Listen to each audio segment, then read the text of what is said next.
Welcome back to MB Capital Strategies. Today we continue our mining series, this time with Valterra Platinum. Platinum rose by almost 100% at times in 2025. Platinum mines are back in the spotlight. Automotive catalysts, industry, jewelry, and increasingly hydrogen. The question is not whether Valterra is a world-class producer, but whether the market still offers enough cash flow after the rally or if we are already in the late cycle. We will take a look at the numbers, projects, dividend, the market, and also the risks. And as always, without any marketing spin. Valterra is the largest primary platinum producer in the world. Around 38% of global primary production.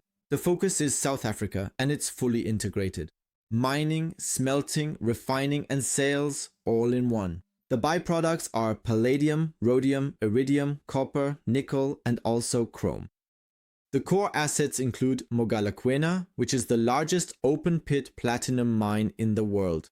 It's a low-cost champion. We have an LSE listing since June 2025, which provides a broader investment base. Anglo sold its remaining shares as of September 2025. There is currently no more overhang. S&P credit rating as of December 2025.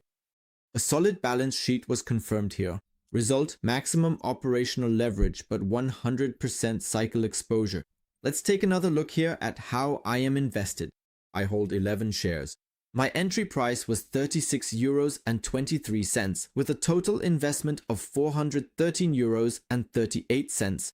Currently, I have an unrealized gain of €560.98, which corresponds to a price increase of 135%.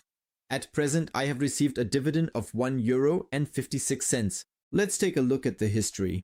The boom was in 2021 and 2022. Here we had EBITDA of over 6 billion. The free cash flow was massive. We had special dividends and double-digit dividends. Then in 2023 and 2024, we had EBITDA of 1.2 billion. At times, the free cash flow was even negative, and as a result, the dividend was significantly reduced. The current status, 2025-2026. Revenue in 2024, 5.6 billion. Capex of around 1 billion per year, and the free cash flow is positive again. The balance sheet, and this is crucial, we currently have cash of 1.3 billion. We have debt, that is liabilities, of 440 million. That means we have net debt of 0. And that's the point. Valterra doesn't have to survive. They can wait until prices pick up again. The dividend here is also cyclical, but as I said, honest. Valterra is not a dividend aristocrat, but rather a reflection of cash flow.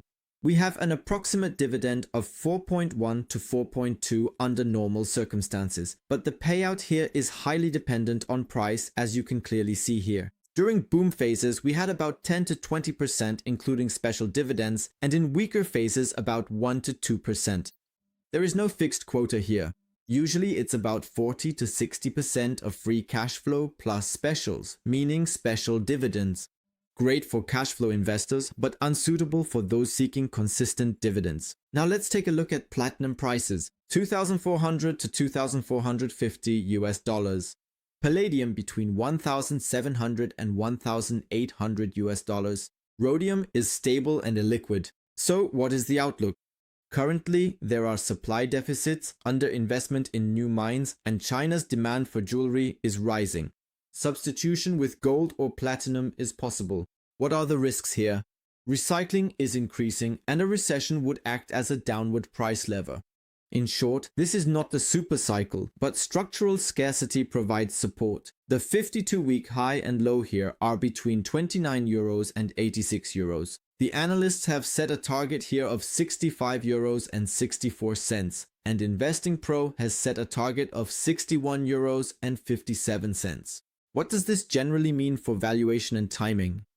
This stock is definitely no longer a bargain, but currently fairly valued for a market leader. Personally, I would not buy more at this point. So what are the risks here? It is extremely cyclical. We face South Africa related risks such as electricity, politics, and also strikes, and we also have no diversification.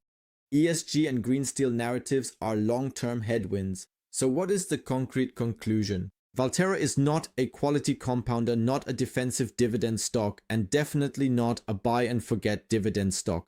But we have strong cash flow leverage, we have a net cash balance, and we have a market leader with scale. It is suitable as a small addition to a portfolio. In my opinion, the stock definitely has its justification. That's it for this video. This video is not investment advice, but simply my personal strategy. If you enjoyed the video, feel free to give it a like. What is your opinion on Valterra Platinum? Would you add the stock to your portfolio? And if so, how would you hold it? Or do you perhaps already have other stocks in your portfolio here? Just let me know in the comments. If you're not a subscriber yet and you enjoyed this video and definitely don't want to miss any more videos, I'd be happy if you subscribe now. I wish you all successful investing.